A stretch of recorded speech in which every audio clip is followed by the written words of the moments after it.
Hi,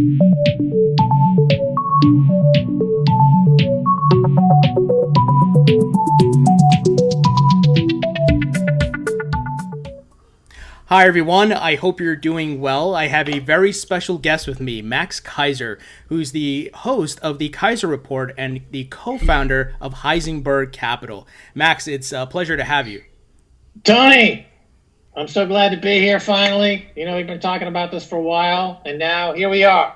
Yeah, Max, I watch your show all the time. Learned a lot from you, economics and what's happening in the markets and so forth. So I want to talk a lot about the markets and Bitcoin and so forth. But I do want to get a sense of your background. Where did you grow up? Where are you from? And how did you get into broadcasting? Well, I've always had philosophy that the universe will provide. Grew up in New York City, and then I was at New York University, and I thought, you know what? I think I'll move up to Harlem. And I did that. And I lived up in Harlem for 4 years, and it was a fantastic educational experience.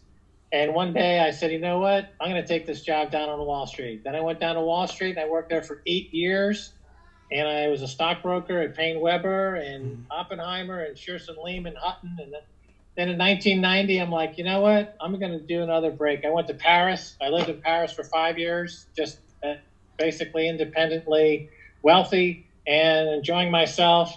That was fantastic. Then I sold a screenplay to Miramax in the year of 1996, and I moved to Los Angeles, and that was a new change, and the universe just kept providing, Tony. The universe provides. And then I started a company called the Hollywood Stock Exchange, and that was a big hit during the dot-com era. Then I sold that in 2001. I'm like, I'm going to go back to France. I went back to France, and I met Stacy in 2003, and we've been doing content and TV ever since. Very cool. And I certainly want to talk about your experience as a stockbroker because we're going to talk about the markets and so forth later on. But can you tell us about the Keiser Report for the few people who may not know about the show and where they can view it? Keiser Report is on RT, Russia Today, and it's on 3 times a week. It's dubbed into Spanish, and it plays on RT Espanol. And it does a lot better on RT Espanol right now. The dubbed Spanish version gets 2-3 times more views than the English version. There's just huge need for Bitcoin and for this type of reporting in Latin America. So I'm not surprised that it does really well there. And we've been on RT for 11 years. We're getting close to 1,600 episodes. Before that, we were doing for something very similar on Al Jazeera English, BBC, France 24, and various other international TV outlets. That was kind of our market that we got into when we were living in Europe. Stacy and I lived in Europe for about 20 years. And so that's how we started, was we were in Europe, and there was a big need for English-speaking programming. After Al Jazeera English launched, started all the countries everywhere launched an English for our news service. And now just about every country has English 24-hour scrolling news. So we were producing market, and so that's kind of how it all got started. Very cool. So I do want to ask about Heisenberg Capital, and I do want to ask also if it's related to Breaking Bad at all with Heisenberg, or this was before Breaking Bad. Heisenberg Capital was before Breaking Bad, and it has to do with the Heisenberg principle and this idea of uncertainty and quantum mechanics. And you don't really know if you're observing something, whether that is in fact changing the outcome, and vice versa. If something is observing us, is it changing our outcome? And it fits into my theory or my thoughts about Bitcoin, is that it is self-aware technology, that it is observing us, and it's impacting us. It's changing us as a species in a fundamental way. So that's why it's called Heisenberg Capital. It started in 2013. We've invested in or supported various entrepreneurs, dozens of projects, companies, entrepreneurs, and we've had some really great successes like Kraken. We got in when it was $5 million. Just did a funding round at $4 billion. So I think that's the top investment that we've been involved with. But also Schiff, Bitso down in Mexico is huge. BitPesa in Africa is big. and a bunch of other. And so we've had some good success with that. We've tried to support the industry as much as we can, but for the most part, all the venture deals have underperformed Bitcoin itself, except for Kraken. I think Kraken has kept pace with Bitcoin as an investment. So it's a bit of a sacrifice, really, to Bitcoin's always been the best investment. So when you put money to work in these other startups and things, the chances are it will underperform Bitcoin. But I think that's how I contribute toward the hyper Bitcoinization of Bitcoin, is by investing in startups that are building out the infrastructure and building out the rails, various payment rails, and other pieces of the infrastructure that are required as part of the global adoption of Bitcoin. And so I feel somewhat of a responsibility to do that. And that's what we do. Very cool. And is part of the funds going to the companies themselves and also, let's say, Bitcoin and other cryptos, or is it just mainly for the companies building the infrastructure? It's we focus on Bitcoin, and during 2017, during the ICO period, we didn't do anything because the market was just, it wasn't for us. ICOs had no appeal to us at all. We didn't do any ICOs, so we were very quiet for almost 2 years. And then we started up again. We made an investment in Casa, which is Bitcoin only. We made it in Bitcoin. It's a great on-ramp for Bitcoin. It's the cheapest way for people to get coin and do dollar cost averaging. And it's a great team, and they're very Bitcoin-centric. And so now the pendulum has swung away from the ICO market and swung away from the alt market and the blockchain market, these things, and it's come back now full circle, I believe, to more Bitcoin orthodoxy, which is more where we're comfortable. So we've started to make a few more investments again. Got it. And on the topic of Bitcoin, I'm curious, how did you first come across Bitcoin? How did you learn about it? And also, what price did you get into it? Right. Well, in Los Angeles, I started a company called the Hollywood Stock Exchange, and this was a virtual exchange using a virtual currency. So we had to create the idea of digital scarcity, and I have a patent on digital scarcity. It's patent number 5950176. It's called the Virtual Specialist Patent from 1996. And so I'm aware of this industry and virtual currencies and digital scarcity. And so when it was introduced to me in 2011, that is Bitcoin, when it was $1, by John Matonis, who came on Keiser Report to talk about it, I immediately saw it as the next generation or the next level beyond what we were trying to do in 1995, 1996. So I started buying it and supporting it and getting into it. So I'd already had a background in virtual currency, so it was pretty easy to get into Bitcoin. Wow, so it's kind of serendipitous there that you had some background, you got this patent, and then at that moment of near Bitcoin's birth, so to speak, you got information about it. It sounds like you bought it cheap, maybe at $1. I don't know. Yeah, we've been buying it all the time. We buy it $1, buy it at 100, buy it at 1,000, buy it at 10,000. Buy it at 15,000. We've been buy it all the time. I just keep buying it. Love it. Can't stop it. Once you buy one, you can't stop.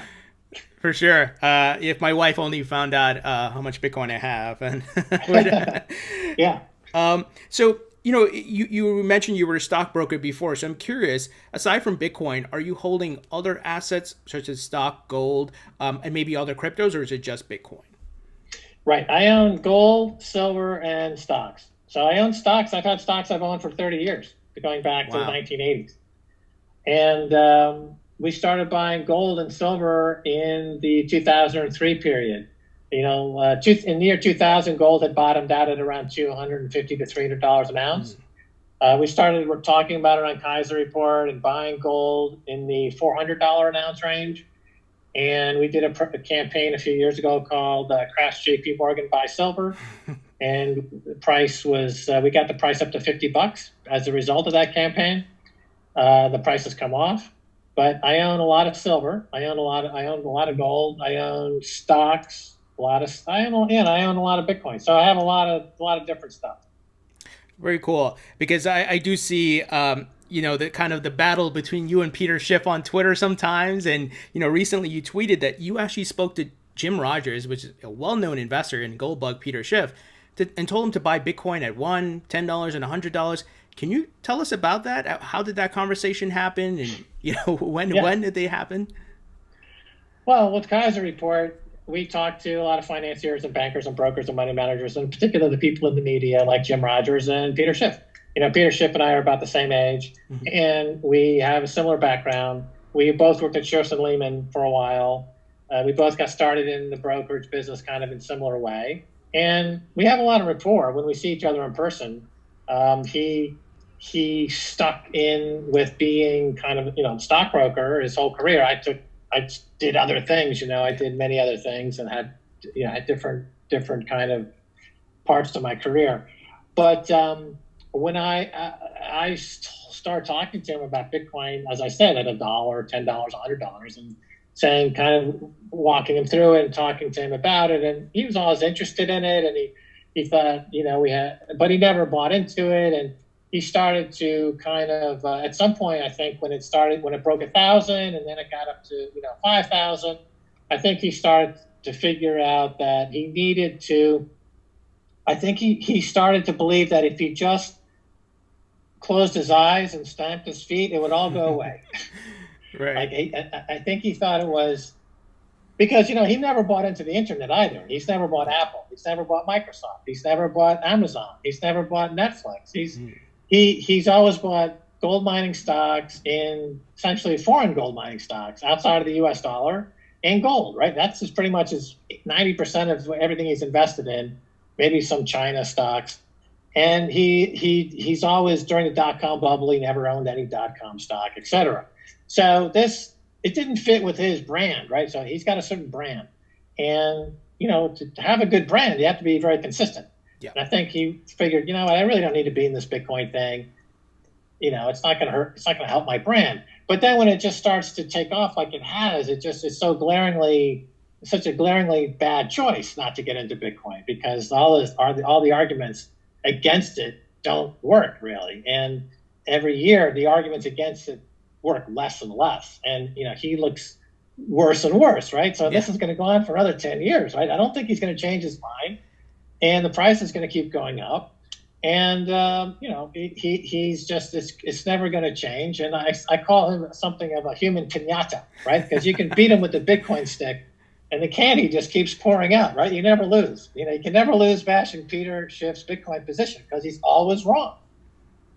Absolutely. And I think we've seen similar sentiments from Warren Buffett. These guys have maybe been successful. Well, they have been successful at other like stocks and so forth. And it seems the technology aspect of it, they're not on board. And maybe they don't need to be because of their age. But Peter Schiff is an interesting one because he of the concept of store of value, I think he would understand it the most. But he seems to be the contrarian all the time around that.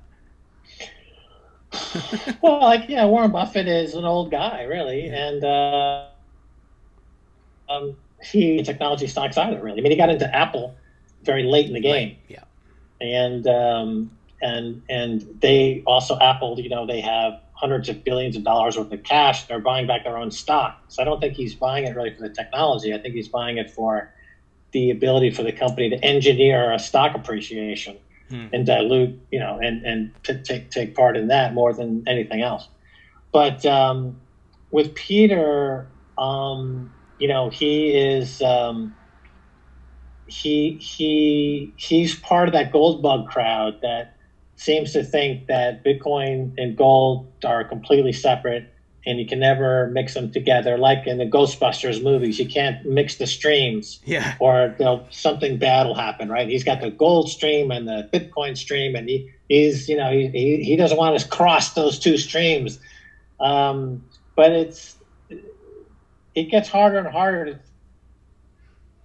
to defend that position. Store value position has always been there, but it hasn't always been as obvious. But now it's becoming more and more obvious, and so he just starts to really sound bad, and it gets worse and worse, really. I mean, it's particularly on social media where it's just he's not gaining any traction with his arguments really, but he is raising awareness of Bitcoin. So I think he's kind of a useful idiot in that way, in that as long as he's out there talking about Bitcoin, that's more people are going to hear about it. So it doesn't matter if he's wrong or not.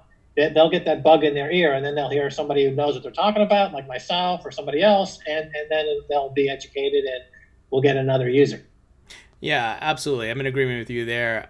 What are your thoughts around all the institutional investors, aside from Warren Buffett and Jim Rogers, that are now, I would say, capitulating? We saw Jamie Dimon call Bitcoin a fraud. Now JP Morgan offers banking services to crypto exchanges. They put out a report saying Bitcoin has longevity because it survived the March market crash.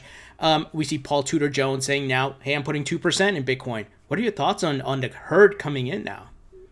Well, I saw the same thing during the dot-com era. So when the internet was launched, really the commercial internet as we know it was launched in the mid-1990s when the Netscape browser went public, the company went public, and suddenly it became a consumer item, and America Online came into existence. And at first in Hollywood, there was a lot of the attitude toward the internet was that it was a fad, that it wasn't going to last. That Paul Krugman at the New York Times said it wouldn't have any more impact than a fax machine. And that it had a lot of negative connotations. Executives in Hollywood wouldn't have an email address on their business card because they thought it made them look too geeky, right? They wanted to look hip, slick, and cool, so they didn't want like that. And all the web addresses were always http://www. Right? And so then Blair Witch Project came out. Yeah. Which was a total phenomenon of the internet. Yeah. And it was made for like $300,000. It grossed $200 million, I think, ultimately. And suddenly, boom, everyone in Hollywood was like, oh my God, now we get it. So in Bitcoin, it's similar. You have 5 or 6 years where people are saying it's a fad. I don't get it. What's the point? I don't need it.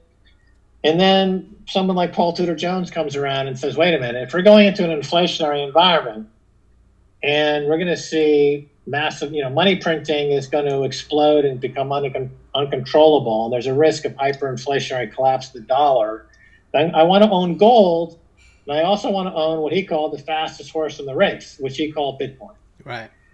And so that puts the entire hedge fund industry on notice because they're all competing with each other, right? There's like 8,000 or 10,000 hedge funds, and they're all seeking uncorrelated trades to create alpha, to create percentage gains for the year to attract more money to manage. And so they can't ignore it if Paul Tudor Jones, who's like the dean of hedge funds in Wall Street, I followed him very closely in the 1980s when I was a stockbroker. If he says, I'm going 2% into Bitcoin, now just to remain competitive, they've got to take a position. And I think Paul Tudor Jones, in my opinion, I think within a couple of years, he's going to be like the biggest guy in Bitcoin. He'll have the biggest position in Bitcoin because the more he digs into it, the more he realizes there's a 40x return yet on the table to be made in Bitcoin. And that is a lot of money. If you're putting up, let's say $2 or $3 billion times 40, that's a lot. That, it starts to become real money. Sure. Wow.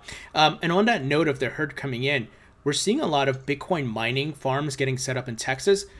There's one that's set to be arguably the largest Bitcoin mining farm in the world being built by Whinstone. What are your thoughts around that? Is there some sort of political economic battle happening between the US and China here, but it's kind of under the radar at this point? We saw Trump tweet anti-Bitcoin sentiments, yet they're setting up the biggest in Texas. So what are your thoughts on this whole situation? Right. Well, the game theory that's built into the protocol is working on its own. I've said that Bitcoin is self-aware. I noticed it as a block 300,000. Like Bitcoin is working us. It's changing us. And part of that game theory is it's going to make sure that no geopolitical center has that center of gravity for long. People say, oh, there's so much mining in China. China's dominating mining. That's not true, really. Xi'an and Bitmain are collapsed, and there's a lot of war going on between miners in China. And now, as you point out, it's shifting to the U.S. Before China, it was in Eastern Europe. Before that, there was a huge center in Iceland. So the protocol is always going to go where there's cheap energy and there's good hardware, and it's going to do so in a way where no one single entity or country can dominate the hash rate, because it's no 51% attack is never going to happen.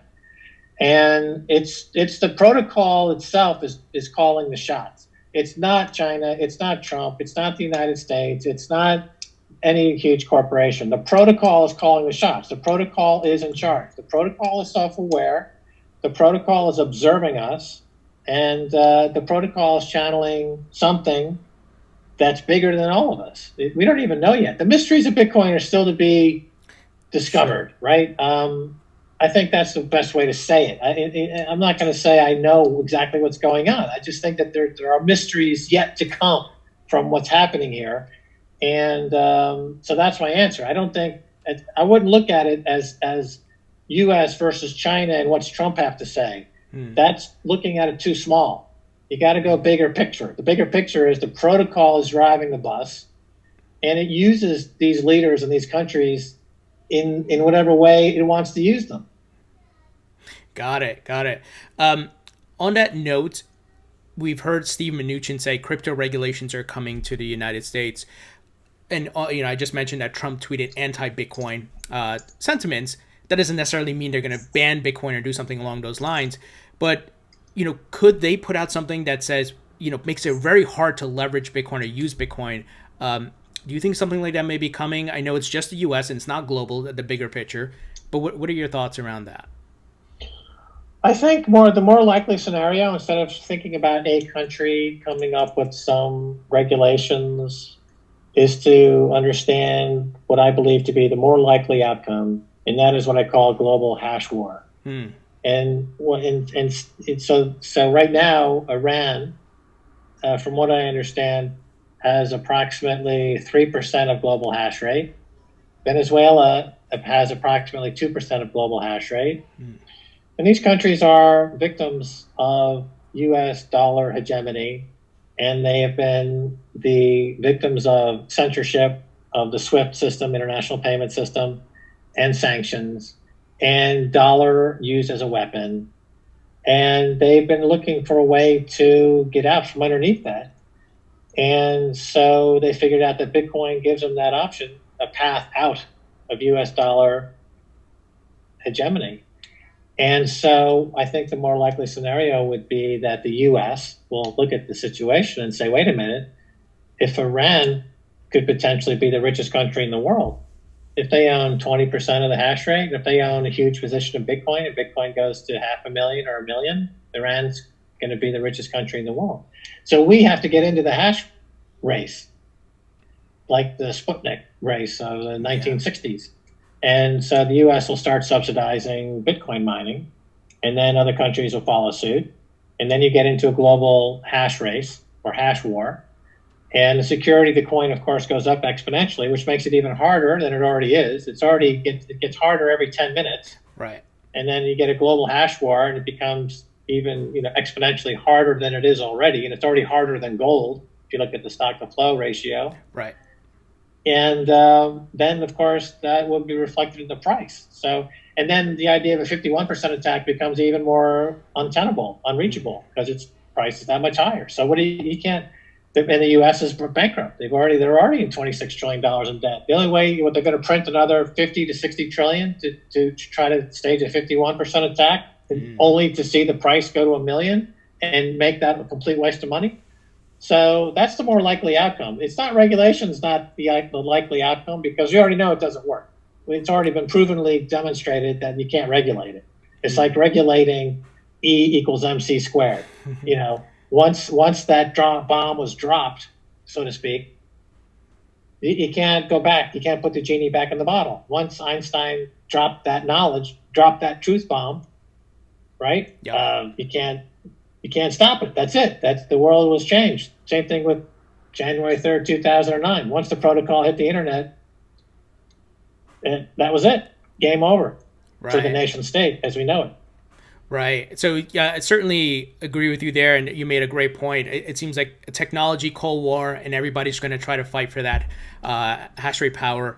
And to your point that the price can get so high, it's going to be almost impossible to do a 51% attack. I never thought of it that way. That's very interesting. So on that note of price, what's your price prediction? And it's okay. I'll preface this question by saying not financial or investment advice. What's your price prediction for maybe next year and as well as 5 years from now for Bitcoin? Well, I think price is the least interesting part about Bitcoin. I don't look at the price. I look at the hash rate. I look at the difficulty adjustment. Those are interesting parts of the protocol. The price is not interesting. The hash rate that it got over 100 quintillion calculations per second, that's interesting. The hash rate's all gone up, has been in a bull market for 11 years. Right? The price is just, in order to have the monetary policy of Bitcoin of coin emission every 10 minutes, it's the most stable monetary policy ever invented for any monetary system ever in history. And to have a currency or a money that's unconfiscatable, immutable, indestructible, store of value, absolute scarcity, divisible, fungible, to have all that, the trade-off is some volatility, price volatility.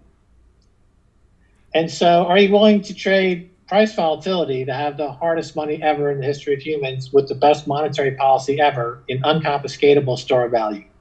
Of course, any sane person would say, yes, I'm willing to take price volatility for that. So if it's 9,000 today, it could be 100,000 next year. It could be 6,000 next year, but it doesn't make any difference. I just stack sats every month. I've been doing that for 11 years. Hasn't done me wrong yet. Right. Don't try to time this market. Just stack sats and watch fiat money world collapse. Just stack sats and watch the fiat money world collapse. Don't try to time it by saying, well, I'm going to wait 6 months. And, I waited 6 months and then the U.S. dollar collapsed and Bitcoin's now at 50,000 and I didn't buy any. That was a dumb idea. Don't be that guy. Absolutely. I do want to get your thoughts on the work that's being done with the different Lightning Network implementations to help improve the utility around Bitcoin. We certainly agree on the store of value, but there are folks trying to improve the speed and reduce the transaction costs. What are your thoughts on the work there to help Bitcoin scale and to be more of a day-to-day currency if possible, even though its major use case is store of value? Right. Well, you have this whole second layer developing, which we knew was coming. You had the block size wars of 2017, and Bitcoin won the war. Bitcoin Cash lost. Yep. Bitcoin Satoshi Vision lost. Every other proof of work coin lost. Every other proof of stake coin is stupid. And stable coins are not really a part of the picture either. So the layer 2 that is on top of the protocol is going ahead robustly with Lightning networks. And I'm looking at Jack Mallers in Chicago.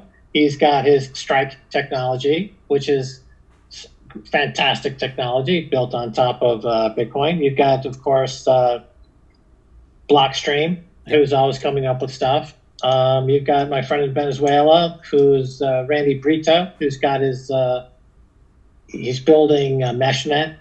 So you can basically don't need to have a connection to the internet. You can, satellite connections and everything like that. So all this stuff's coming, and it's being developed, and that's what you would expect. The idea, back in 2014, leading up to 2017, there was this idea that Bitcoin couldn't do stuff, or it was too slow, or we would never see second layer.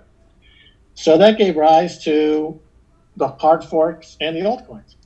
Interesting. And now in 2020, it looks like Bitcoin can do anything any altcoin can do.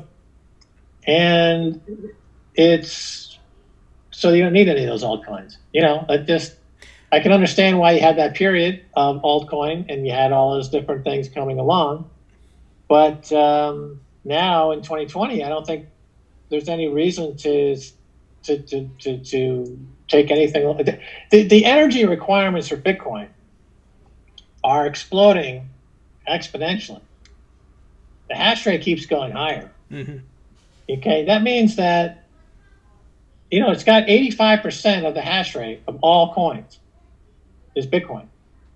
It's got 65% of market value, 85% of the hash rate, 90% of the volume. And those numbers are going to go higher. They keep going higher. It's going to get 99% of the hash rate, 99% of the market, and 99% of the value. Because the protocol is a monster that eats everything in its path. There's nothing that's going to survive. I just saw a video, a very interesting a video of a seagull, I believe it was in Venice, swooping down and eating a rat on the street. That's what I think about when I think of these altcoins versus Bitcoin. They're just all going to be eaten. They're just going to be swallowed whole because no one's going to put any energy. No one's going to spend. If you have energy, any energy at all, Bitcoin's going to grab it. Bitcoin's going to snatch it. It's a Godzilla monster. It's going to take it all. It's winner take all. But Max, don't you think that a counter argument or being devil's advocate here? If you were in the 90s and you said, "Hey, Google's going to be the only successful company coming out of the .com boom," wouldn't that be the same as saying, "Well, hey, there's Amazon, different use case, and there's eBay, different use case"? Wouldn't it be Ethereum, smart contract, different use case, not really competing with Bitcoin, like maybe XRP that Ripple has, different use case? Wouldn't that be a viable thought, or how the market could grow from there because there's different avenues or different use cases? No, the way to look at it, if you're going back to the 90s, is to say that because Bitcoin is a protocol similar to TCP/IP that runs the internet. It's the protocol that runs the internet, and once that was established, game over. No challenge. Bitcoin is a protocol, and it's the dominant protocol. And there are apps that run on top of TCP/IP. Those are different apps that run on that protocol. And there can be different apps that run on Bitcoin. But there's never going to be a challenge to Bitcoin as a protocol. And the need of Bitcoin to gobble up every scrap of energy it can find is going to continue to put pressure. But Bitcoin Cash is at a new all-time low against Bitcoin in priced in Bitcoin. Right? I mean, and that's it's the story right across the board. If you look at all these altcoins priced in Bitcoin, they're all hitting new lows. They're all going to keep going lower and lower and lower. You got to look at them in price of Bitcoin. If you look at them priced in dollars, you get a different picture. But priced in Bitcoin, they're all dropping like stones because there's no point to any of them. I mean, they're interesting moments of experimentation, and you can run an app here and there, and there's a market. Just like there's a penny stock market on the stock market of companies that come into existence like insects. They come into existence for during a rainstorm and then disappear when it dries up. There's always going to be traders on crazy exchanges trading crazy things. But Bitcoin is now going to take the entire market. So you don't see the alts following Bitcoin like they did in 2017, No. I don't. Bitcoin being the tide that lifts all boats, so to speak? No. I can understand that in that period why that happened. But now with people like Paul Tudor Jones and the institutions coming in, they are bringing in huge money. During that period of 2017, the biggest driver of ICOs and altcoins were Bitcoiners. So people who were sitting on huge Bitcoin gains, they were able to capture some gains by, let's be frank here, by manipulating the market. If you're sitting on a huge multi-million-dollar, tens of millions of dollars worth of gains in Bitcoin, you call up your friend across the town and you say, let's jump into altcoin XYZ. And we'll do some social media announcement about it. Sure. Okay, you're going to make some quick bucks. But so is Coinbase is also guilty of this. I mean, Coinbase is a bucket shop at this point. Coinbase is a chop shop. Coinbase is like the worst sewer of Wall Street right now. They're just ripping people off at this point. And all these exchanges at that time pretty much have gone through that. And they're all part of that, but now the market is completely different, and the biggest money in the world, the sovereign wealth funds, nation states, hedge funds, when they pour into Bitcoin because it's the most secure coin, and so you're not going to have the same thing, in my opinion, where it lifts all boats. I think you're going to just see them up until 2017. Altcoins always went down to zero. It was only during that brief 2017 period where you had a different scenario where altcoins were doing things that were unusual, and that's because of the bulge effect that was the product of Bitcoin. But now that wealth is outside of Bitcoin. So when Paul Tudor Jones comes in, he's not coming in because he's a huge hodler of Bitcoin. He's coming in because he has a huge hedge fund with all kinds of stuff, and he has all kinds of borrowing power. He can borrow. Paul Tudor Jones could probably borrow $500 billion pretty easily, and so he can do a lot with that. Sovereign wealth funds, multi-trillion sovereign wealth funds, the family offices. There's $100 trillion of investable assets around the world looking for stuff to invest in. And they have less than 1% of that is in gold bullion. And that number is probably going to go up to 5% or more now, because the case for gold is now very, very strong, the strongest it's been in years. And a lot of that money is going to also go into Bitcoin. So it's not really the Bitcoiners, the big Bitcoin guys are not really going to be the big market movers going forward. So that's why I don't think you're going to see that altcoin carry trade or tag along trade. Got it. What are your thoughts on Bitcoin ATMs, crypto ATMs popping up around the United States? Next week, I'll be interviewing the CEO of LibertyX. They're now going to be positioning these crypto ATMs in 7-Elevens, CVS, Rite Aid. It seems like a lot of the on-ramps are being built. What are your thoughts around that? Well, it's great. It's obviously great. It's a little easier to attack than if somebody wanted to take them down. We've had that in different countries where the ATMs have been taken down. And it's a little bit more of a physical presence. But as the economy gets worse and the government runs out of free money to give away, and if enough shopkeepers say, "Look, we want to put a Bitcoin ATM in our shop, or we're going to have to close and give it's going to be vacant building now, which is going to become an abandoned neighborhood, and you won't get any tax revenue from this neighborhood for 50 years, unless we got to come up with something new." So again, the timing of Bitcoin is phenomenal, because it came right at the financial crisis of 2008, and now it's going to have its huge next up leg during the crisis of 2020. And for lots of shopkeepers out there, it could be the only thing that keeps them in business is their Bitcoin ATM. And the government's going to be very difficult for them to say, "No, you can't have that," because it means no tax revenue from that part of town for years and years. And it's the only lifeline keeping a lot of these towns' lights, going to keep the lights on. So who's driving this bus, man? Yeah. Is it Bitcoin? It seems like the choices Bitcoin is making, if you think about it as a self-aware being, it seems like the only smart guy in the room. In a room full of idiots. You put Bitcoin in a room with Mnuchin, Trump, Christine Lagarde, Jamie Dimon, the masters of the universe, so-called.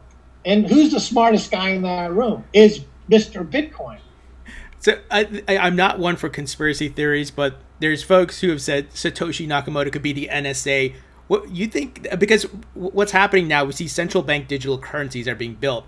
So it's almost like Bitcoin was the inception idea that money can be fully digital, tokenized, blockchain, and so forth. But hey, use our central bank digital currencies. Any thoughts around that, or is that's kind of BS? Well, I think the SHA-256 hashing algorithm is an NSA shop product.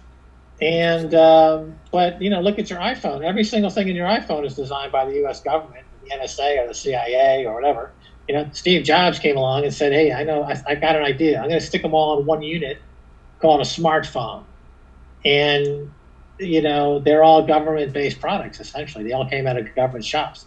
But as it's open source and it's completely transparent. And so I don't. Although it may have come out of the NSA shop at some point, it doesn't mean they have really any control or influence on it at the moment. Same way that many things have come out of government programs. And the U.S. government has a lot of money, and they've spent money on a lot of different technologies that sent us to the moon, that won World War II. That the U.S. government has done a lot of stuff over the years, and it's found its way into day-to-day life and corporate life, and I think that if there was a threat coming from that sector, that part of the equation, we would have seen it manifest more by now, because the longer they wait, obviously the potential to disrupt Bitcoin, the ultimate disruptor, is, in my view, it's far gone. There's nothing that can stop it. If you're a government official or you're an NSA official and you have hopes that somehow they're going to interrupt or disrupt Bitcoin, I think those dreams are dead by now. If not, they should be. So I want to segue into world economy, and specifically here in the United States, how things are progressing. We've seen QE infinity and beyond from the Fed, continual money printing, propping up the stock market. Where does that leave us? When the chickens come home to roost, as they would say, is a dollar going to exist at all a few years from now? Somehow all this money printing is going to have some detrimental effect. I want to get your perspective on all of that. Well, let me ask you a question, Tony. Tell me, give me some examples of the best performing stock markets in the world right now. I'm not very well versed. Tony, time's up.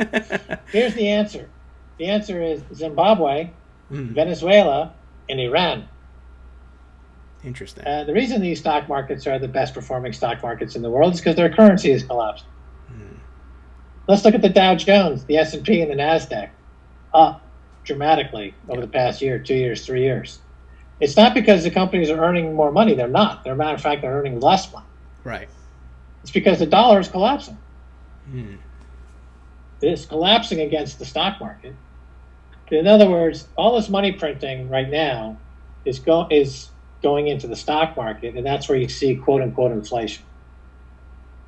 And it's not going into the real economy, because if it was, we would see a pickup in what's called the money velocity number, which we don't. Money velocity is actually heading towards zero. But the money never enters the real economy, never is lent out to small to medium enterprises. Money velocity is almost zero. The economy died in 2008. And they pumped a formaldehyde of fiat money into the corpse and expected to get it up off the corpse table, the mortuary table, and do a tap dance. Well, it's not going to happen. The only thing that's happening is it becomes a transfer mechanism for owners of stocks, roughly 10% of Americans, to get a freebie, to get a free subsidized yacht, or a free subsidized mansion, or a free subsidized Modigliani for $150 million.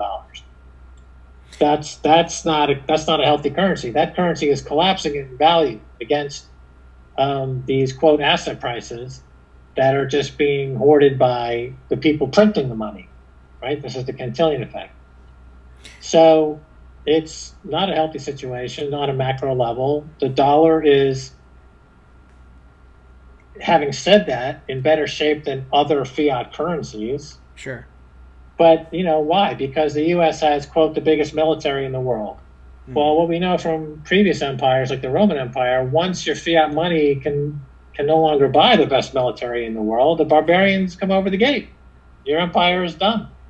So, I think the last I checked on a figure, the Pentagon's daily gas bill at the pump to keep the tanks and the jets and everything filled with gas is $250 million a day. Just to fill the tank, right? So this is a very expensive operation, the Pentagon. It takes 50 cents of every dollar of taxes we pay goes to the Pentagon. It's got a budget of like $1.5 trillion, $1.6 trillion, just to keep the wheels rolling. Sure. So what happens when that cannot be bought for anymore? The people in the Pentagon and the soldiers and the fighters and everybody, they start to balk at this idea of taking fiat money for all this stuff that keeps depreciating in value against, the insurance executive or the general who was at the Pentagon, who now works at MSNBC, he's making $50 million a year as a quote unquote consultant. Yeah. While, the GI stuck in Afghanistan just got his pension ripped off to bail out of a Wall Street bank, right? Eventually, I think that's something to look for is when U.S. servicemen start to, like U.S. cops now, are walking away from the job. They're taking early retirement. They're like, this system is unsustainable. We're walking off the job. So the police forces in America are getting very thin. Okay, I would expect military forces to get equally thin. They're like, what am I doing this for? To protect fiat money so that Jamie Dimon can make another $1 billion ripping nickel and diming people up by charging them at the ATM machine to get their own money? No, they're just going to walk off the job. Then what's defending the dollar? Does it have any intrinsic value? No. The country's got $26 trillion in debt. It's got over $1 trillion budget deficit. The interest on the debt is close to $1 trillion. The interest on America's debt is close to what the cost of the military is, and that's with interest rates at 200-year lows.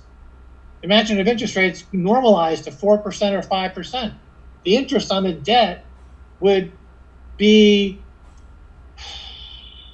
the interest alone would be equivalent to GDP, right? And then that would be the very definition of a failed state.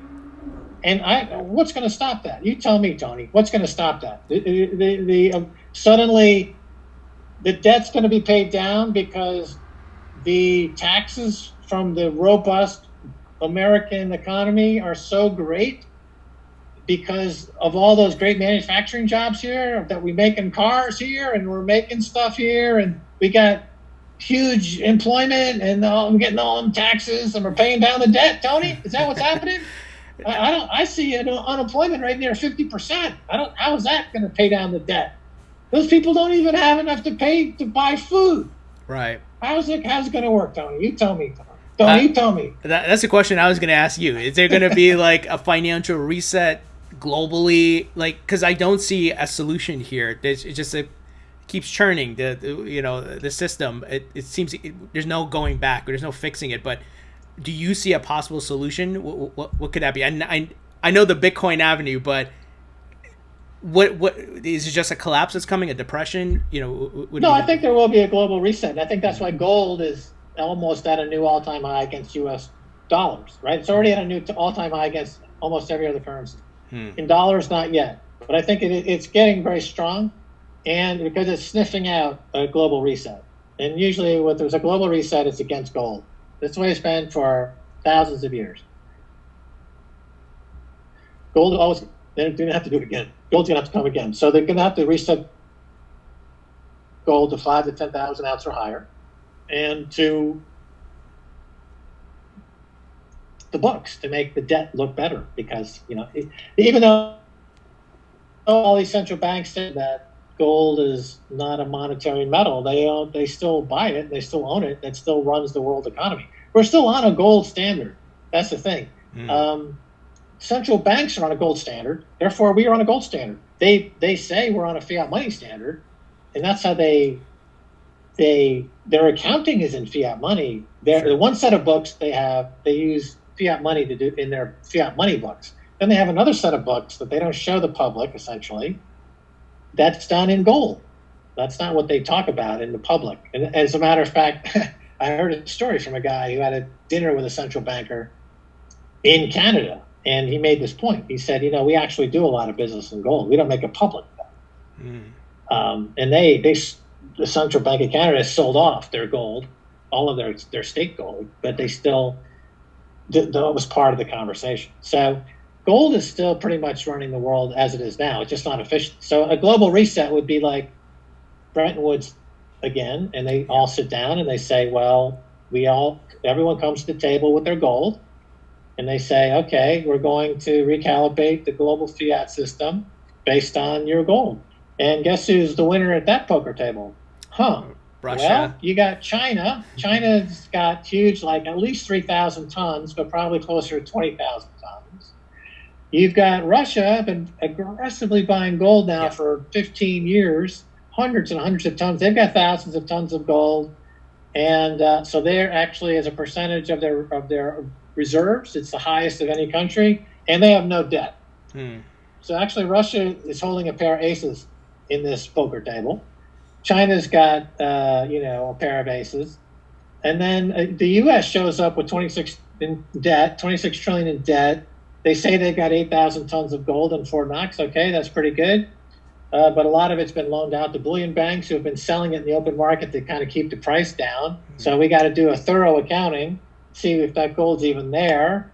That would be good to know. Britain sold half their gold like 10 years ago. They're down to 300 tons. They almost have no gold. They're not in a good position. France, Italy, the IMF all have big gold positions. They're actually not in a bad position in this particular poker table, this global reset. Mm-hmm.